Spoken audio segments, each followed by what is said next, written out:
It would be nice if everyone got along with their family, especially their siblings, but that is not always the case. Today we're going to talk about when siblings inherit a property and one wants to keep it and one wants to sell it. We're going to get into it next.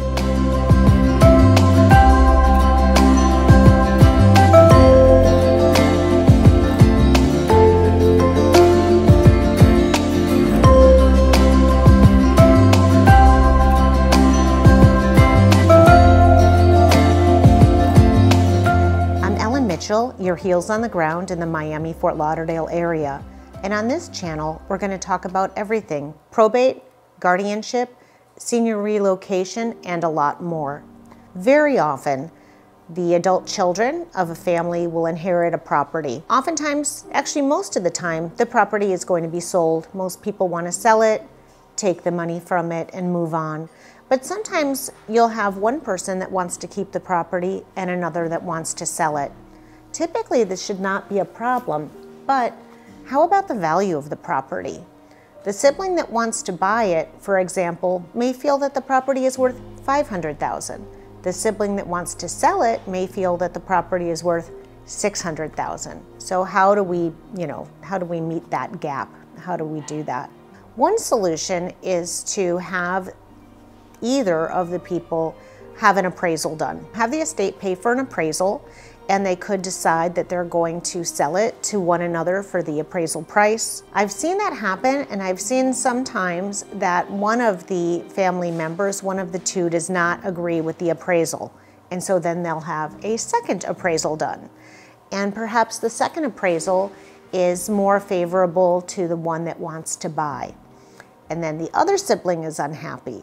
And so they may agree to a third and binding appraisal, that whatever the third appraisal is, that's the amount that they're going to sell it to. It sounds simple, but it's really not, because you have all of these feelings competing, all of the emotion, and when it comes to money and death, people are very, very sensitive, as they should be.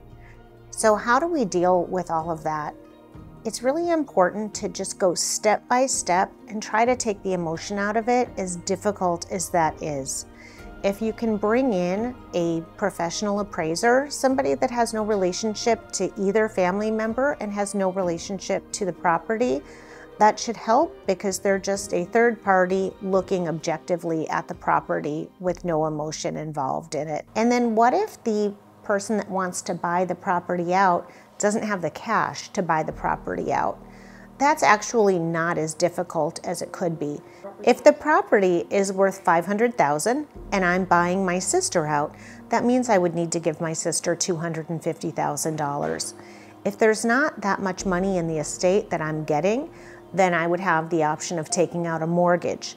But remember, I'm only taking out a mortgage for 50% of the value of the property. I'm taking out a $250,000 mortgage on a $500,000 property.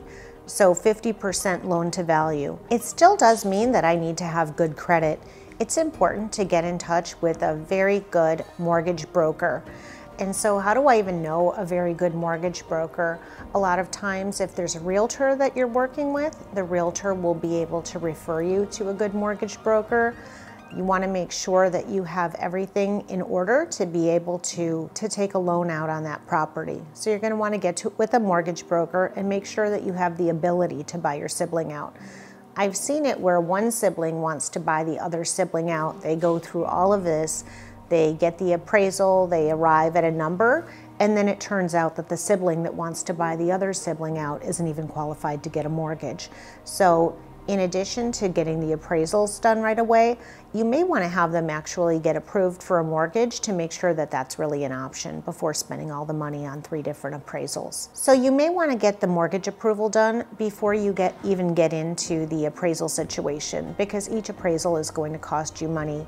In my area, a typical appraisal on a single family home is going to be about $550. So if you have a first appraisal, a second appraisal, and a third appraisal, you're talking about over $1,500 in expenses that you're not going to be able to recoup. It's a lot that goes into it when you're dealing with family members, and the more that you're able to do in advance, the smoother it's going to be in the end. For this and other ideas about probate, guardianship, and elder law, please like and subscribe below. Additionally, if you have any comments, questions, or suggestions for future episodes, please let me know. I do read those comments often, and I really do take your comments into consideration. Ellen Mitchel, your heels on the ground in the Miami, Fort Lauderdale area.